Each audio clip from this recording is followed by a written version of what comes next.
At 10 years old, Soo-jin was the heart of her small family in a rural village in South Korea. She lived with her mother, Ji-young, and younger brother, Min-ho. Their days were simple, filled with laughter, school, and tending to their small rice field. Though they didn't have much, they had each other, and that was enough. Ji-young worked tirelessly as a seamstress, stitching hanboks and repairing clothes late into the night by the faint glow of a candle. Her hands were rough, her eyes weary, but her smile never faded. She often told Soo-jin, "As long as we're together, we can face anything." Soo-jin held on to those words like a talisman, a shield against life's hardships. One fateful day, while returning from school, Soo-jin noticed her mother coughing violently. She brushed it off as exhaustion from overworking, but the coughing persisted, growing worse each day. Ji-young assured her children it was nothing, but deep down, Soo-jin could sense the fear in her mother's eyes. Weeks turned into months, and Ji-young grew weaker. Her once vibrant face became pale, her hands trembling as she worked. Soo-jin, only a child, took on the responsibilities of cooking, cleaning, and caring for Min-ho. She watched helplessly as her mother, the pillar of their small world, slowly withered away. One night, Ji-young called Soo-jin to her bedside. Her voice was soft, barely audible. "My sweet Soo-jin," she began, her voice trembling. "You are so strong, stronger than I ever was. Promise me, no matter what happens, you'll take care of Min-ho." Tears streamed down Soo-jin's face as she nodded. "But you'll get better. You always do." Ji-young gave a faint smile, her eyes filled with unshed tears.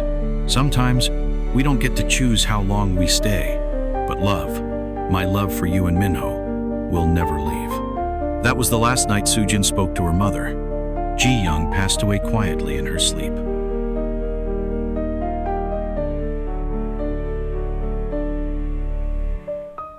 The small village came together to help bury her, but Soo-jin felt alone, lost in a world that suddenly seemed too vast and cruel. She was now the caretaker of Min-ho at just 10 years old. Life after Ji-young's death was a struggle. Soo-jin worked odd jobs, from helping neighbors harvest crops to cleaning houses, just to ensure Min-ho was fed and clothed. She gave up school, despite her love for learning, so her brother could continue his education. Years passed, and through sheer determination, Soo-jin managed to raise Min-ho into a fine young man. He excelled in school, eventually earning a scholarship to study abroad in Seoul. The day he left for university, he hugged Soo-jin tightly and said, "Nuna, you gave up everything for me. I will never forget that." Soo-jin watched him leave with a bittersweet smile.